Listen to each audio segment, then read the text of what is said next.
Ticket ದರವನ್ನ 5% ಹೆಚ್ಚಿಸಿ ಪ್ರಯಾಣಿಕರ ಮೇಲೆ ಬರೆ ಎಳೆದಿರೋ ಮೆಟ್ರೋ ಸೋಮವಾರದಿಂದಲೇ ಸುಲಿಗೆ ಮಾಡಲು ತಯಾರಾಗಿದೆ. ಇದರ ನಡುವೆ ಟಿಕೆಟ್ ದರ ಹೆಚ್ಚಳಕ್ಕೆ ಬ್ರೇಕ್ ಬಿದ್ದಿದೆ ಅಂತ ಸಂಸದರು ಹೇಳ್ತಿದ್ದಾರೆ. ಹೀಗಾಗಿ ಸೋಮವಾರ ಏರಿಕೆಯಾಗುತ್ತಾ ಇಲ್ವಾ ಅನ್ನೋದೇ ಗೊಂದಲವಾಗಿದೆ.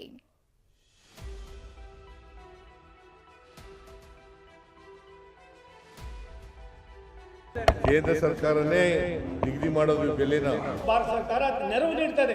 ಅಡ್ಮಿನಿಸ್ಟ್ರೇಷನ್ ನಾವು ಹಾಕೋದಲ್ಲ, ಅಲ್ಲಿರೋ ಎಂಡಿ ನಮ್ಮವರಲ್ಲ.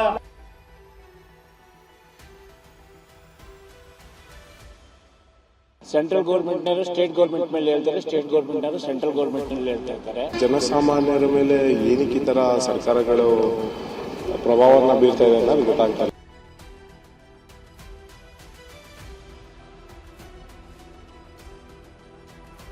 ದರ ಹೆಚ್ಚಿಸಿದ್ದೇ ನೀವು, ದರ ಹೆಚ್ಚಿಸಿದ್ದ ನಾವಲ್ಲ ನೀವು.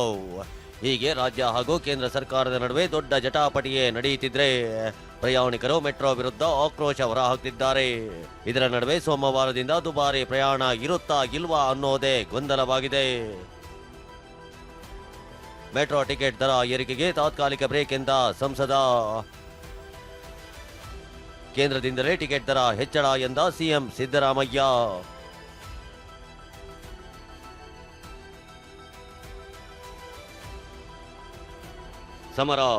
ದರ ಸಮರ ಬಿಜೆಪಿ ಕಾಂಗ್ರೆಸ್ ಮಧ್ಯೆ ದರ ಸಮರ ತಾರಕಕ್ಕೇರಿದೆ. ಇದೇ ಸೋಮವಾರದಿಂದ ನಮ್ಮ ಮೆಟ್ರೋ ಟಿಕೆಟ್ ಪ್ರಯಾಣ ದರ 5% ಏರಿಕೆ ಮಾಡಲು ನಿರ್ಧರಿಸಲಾಗಿದೆ. ಇದೇ ದರ ಏರಿಕೆ ಮೇಲೆ ಬಿಜೆಪಿ ಕಾಂಗ್ರೆಸ್ ನಾಯಕರ ಮಧ್ಯೆ ದಂಗಲ್ ಏರ್ಪಟ್ಟಿದೆ. ಕೇಂದ್ರವೇ ಕಾರಣ, ಕೇಂದ್ರ ಸರ್ಕಾರದ ಕಮಿಟಿಯವರೇ ಏರಿಕೆ ಮಾಡಿದ್ದಾರೆ ಅಂತ ಸಿಎಂ ಸೇರಿದಂತೆ ಕಾಂಗ್ರೆಸ್ ನಾಯಕರ ಬಾಣ ಬಿಟ್ಟಿದ್ದಾರೆ. ಕೇಂದ್ರ ಸರ್ಕಾರನೇ ನಿಗದಿ ಮಾಡೋದು ಬೆಲೆನ. ಕೇಂದ್ರ ಸರ್ಕಾರದಲ್ಲಿ ಒಂದು ಕಮಿಟಿ ಇದೆ, appointed by government of India, ಅವ್ರು ಮಾಡೋದು. ಇದು ಅಡ್ಮಿನಿಸ್ಟ್ರೇಷನ್ ನಾವು ಹಾಕೋದಲ್ಲ, ಅಲ್ಲಿರೋ ಎಂಡಿ ನಮ್ಮವರಲ್ಲ, ಅಲ್ಲಿರೋ ಅಧಿಕಾರಿಗಳು ನಮ್ಮವರಲ್ಲ. ಇವರೆಲ್ಲರೂ ಕೂಡ ರಾಜ್ಯ ಸರ್ಕಾರದ ವ್ಯಾಪ್ತಿಯಲ್ಲಿ. ಡಿಕೆ ಕೂಡ ಕೇಂದ್ರದತ್ತ ಬೆರಳು ಮಾಡಿದ್ದಾರೆ. ಇದಕ್ಕೆ ಪಂಚ್ ಕೊಟ್ಟಿರೋ HDK ಕೇಂದ್ರದ ಮೇಲೆ ಹಾಕೋ ಚಾಳಿ ನಿಮ್ಮದು ಅಂತ ತಿಳಿದಿದ್ದಾರೆ. ಅವರು ನಮ್ಮ ಮಾತೇನು ಕನ್ಸಲ್ಟ್ ಮಾಡಿಲ್ಲ, ಅವ್ರಿಗೆ ಅಥಾರಿಟಿ ಇದೆ. Central government secretary is the chairman, ಈ ಹ್ಯಾಸ್ ಟೇಕನ್ ಎ ಡಿಸಿಷನ್. ಅರ್ಥ ಆಯ್ತಾ? ನಾನು ಹೋಗಿ ಬೆಂಗಳೂರಲ್ಲಿ ಹೋಗಿ ಇವತ್ತೋ ಇಲ್ಲ ಅಂದರೆ ನಾಡಿದ್ದು ನಾನು ಮಾತಾಡ್ತೀನಿ. ಈಗ ಆಗಿದ್ರೆ ಬೇರೆ ರಾಜ್ಯಗಳಲ್ಲಿ ಯಾತಕ್ಕೆ ಮೆಟ್ರೋ ಪ್ರಾಜೆಕ್ಟ್ನ ಯೋಜನೆಗಳಾಗಿರ್ತಕ್ಕಂಥದ್ದಕ್ಕೆ ಪದೇ ಪದೇ ದರ ಏರಿಕೆ ಮಾಡ್ತಾ ಇಲ್ಲ, ಕರ್ನಾಟಕದಲ್ಲಿ ಮಾತ್ರ ಯಾಕೆ ಮಾಡ್ತಾ ಇದ್ದಾರೆ? ಹಲವಾರು ತಪ್ಪು ನಿರ್ಣಯಗಳು, ಜನವಿರೋಧಿ ನೀತಿನ ಕೇಂದ್ರ ಸರ್ಕಾರದ ಮೇಲೆ ಆಗ್ತಕ್ಕಂಥ ಚಾಳಿ ಇವರಿಗೆ. ಈ ಕೆಸರ ಚಾಟ ನೋಡಿದ ಮೆಟ್ರೋ ಪ್ರಯಾಣಿಕರು ದರ ಏರಿಕೆ ಮಾಡಿದ್ದೇ ತಪ್ಪು ಅಂತ ಕಿಡಿಕಾರಿದ್ದಾರೆ. ಸೆಂಟ್ರಲ್ ಗೌರ್ಮೆಂಟ್ನವರು ಸ್ಟೇಟ್ ಗೌರ್ಮೆಂಟ್ ಮೇಲೆ ಹೇಳ್ತಾರೆ, ಸ್ಟೇಟ್ ಗೌರ್ಮೆಂಟ್ನವರು ಸೆಂಟ್ರಲ್ ಗೌರ್ಮೆಂಟ್ ಮೇಲೆ ಹೇಳ್ತಾ ಇದ್ದಾರೆ. ಇವ್ರ ಮನಸ್ಸಿಗೆ ಹೆಂಗೆ ಬರುತ್ತೋ ಆ ಥರ ಮಾಡ್ತಾ ಇದ್ದಾರೆ. ಅದು ತಪ್ಪು ಅಂತ ಹೇಳ್ಬಿಟ್ಟು ನಾವು ಹೇಳ್ತೀವಿ. ಯಾಕೆಂದ್ರೆ ನಾವು ರೆಗ್ಯುಲರ್ ಆಗಿ ನಾನು ಮೆಟ್ರೋದಲ್ಲಿ ಓಡಾಡ್ತಾ ಇದ್ದೀನಿ. ಮೆಟ್ರೋ ಪ್ರಯಾಣ ದರ ಏರಿಕೆಯಾಗಲ್ಲ ಎಂದ ತೇಜಸ್ವಿ ಸೂರ್ಯ.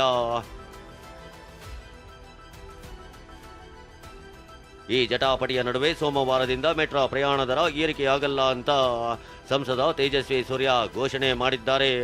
ಕೇಂದ್ರ ಸಚಿವ ಮನೋಹರ್ ಲಾಲ್ ಖಟ್ಟರ್ ಜೊತೆ ಮೊನ್ನೆಯಷ್ಟೇ ಮಾತುಕತೆ ನಡೆಸಿದ್ದೆ. 10 ನಿಮಿಷದ ಹಿಂದೆ ಅವರು ಕರೆ ಮಾಡಿದ್ರು. ದರ ಏರಿಕೆಗೆ ತಡೆ ನೀಡುವಂತೆ ಅಧಿಕಾರಿಗಳಿಗೆ ಸೂಚಿಸಿರುವುದಾಗಿ ಹೇಳಿದ್ದಾರೆ.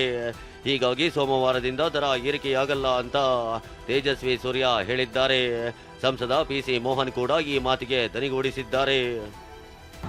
ಮಂಡೆಗೆ ಈ ಫೇರ್ ಫಿಕ್ಸೇಷನ್ ಏನು ರೇಟ್ ಇನ್ಕ್ರೀಸ್ ಇದೆ, ಅದು ಮಂಡೆಯಿಂದ ಜಾರಿಗೆ ಈಗ ತಕ್ಷಣಕ್ಕೆ ಬರ್ತಾ ಇಲ್ಲ.